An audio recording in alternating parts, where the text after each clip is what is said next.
perhatikan begitu. Banyak orang-orang yang contoh, bang saya gagal bayar, penjara nggak? Kapan debt collector datang ke rumah? Telat berapa lama sih debt collector akan mengunjungi kita? Ya, ini pertanyaan-pertanyaan yang sudah basi sebenarnya. Siapa yang bisa menjawab kapan debt collector datang ke rumah? Siapa yang bisa jawab? Kan begitu.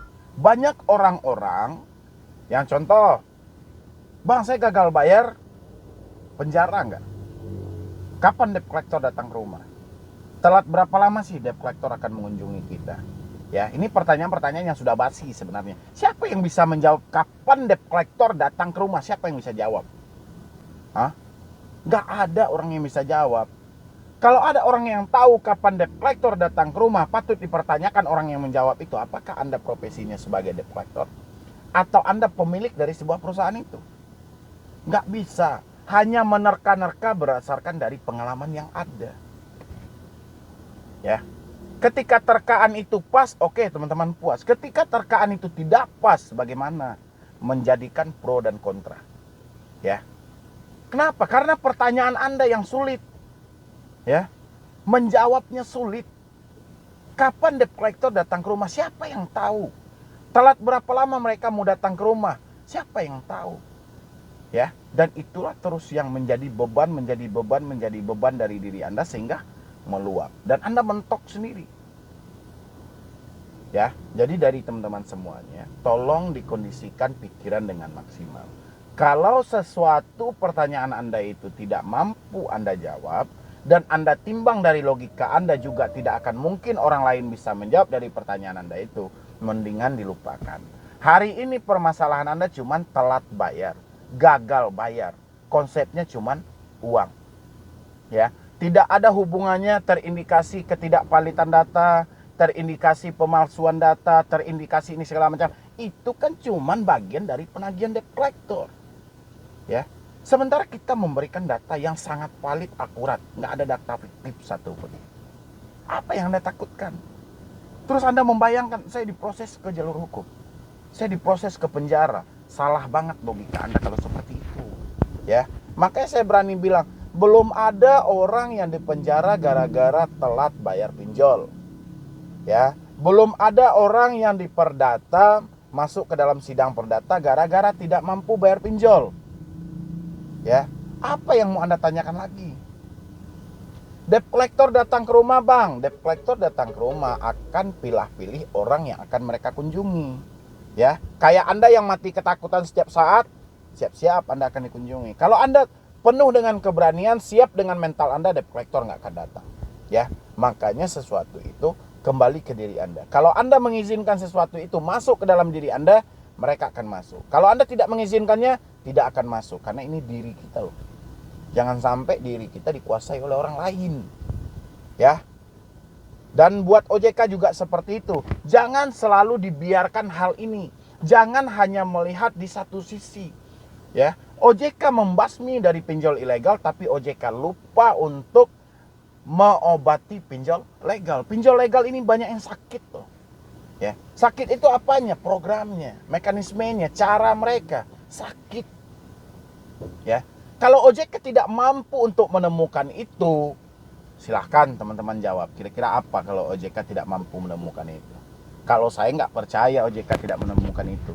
Ya, tapi entah apa yang terjadi di balik itu saya nggak tahu.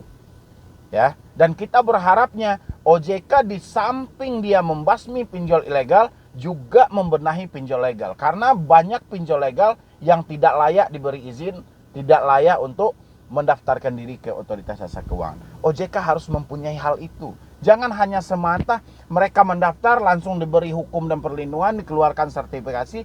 Jangan hanya seperti itu. Tapi pikirkan bagaimana kesehatan, bagaimana riwayat pinjol ini sebelumnya, bagaimana riwayat mereka untuk beberapa bulan ke depannya. OJK harus tahu itu. Ya. Jangan hanya pinjam di pinjol legal, pinjam di pinjol OJK. Justru masalah terjadi di pinjol legal dan pinjol OJK itu saat ini. Ya, contoh yang mengakhiri hidup kemarin, pinjol apa namanya itu yang mereka tulis dalam surat wasiatnya. Ya, coba OJK berani nggak untuk mengoreksi hal itu? Tapi kalau hanya sebatas laporan, itu nggak akan menemukan. Tapi coba diselidiki, dengan detail tanpa sepengetahuan dari pinjol, OJK pasti akan menemukan jawabannya. Ya, mungkin dari saya cuma itu aja. Mudah-mudahan pesan kita sampai kepada otoritas jasa keuangan dan tidak ada lagi orang-orang yang ditekan bahkan sampai harus kehilangan nyawa mereka gara-gara hutang online. Ya, mungkin dari saya cuma itu aja. Mohon maaf kalau ada salah penyampaian, kurang tepat dalam berbahasa. Saya mohon maaf banget. Dan buat teman-teman semuanya, silahkan disupport dan dukung channel ini supaya terus berkembang.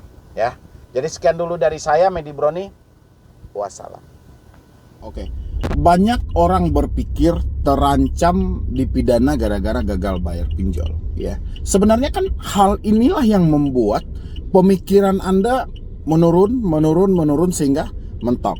Ketika pemikiran mentok, tak jarang orang melakukan hal-hal yang merugikan dirinya sendiri. Jadi buat teman-teman semuanya, tolong ini dimaksimalkan lagi pikiran Anda, karena hal-hal seperti ini tidak seharusnya terjadi. Anda tidak akan dipenjara, tidak akan dipidana, tidak akan diperdata kalau cuma sebatas gagal bayar pinjol atau tidak mampu bayar pinjol, ya.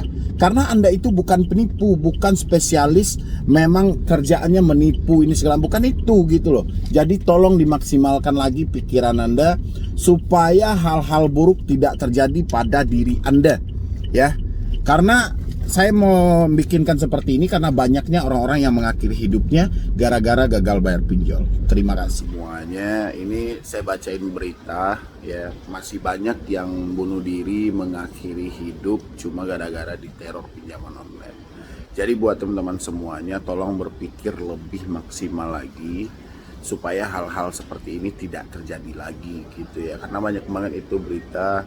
Kemarin juga pegawai RS di Jember bagian Farmasi mengakhiri hidupnya usai diteror pinjaman online.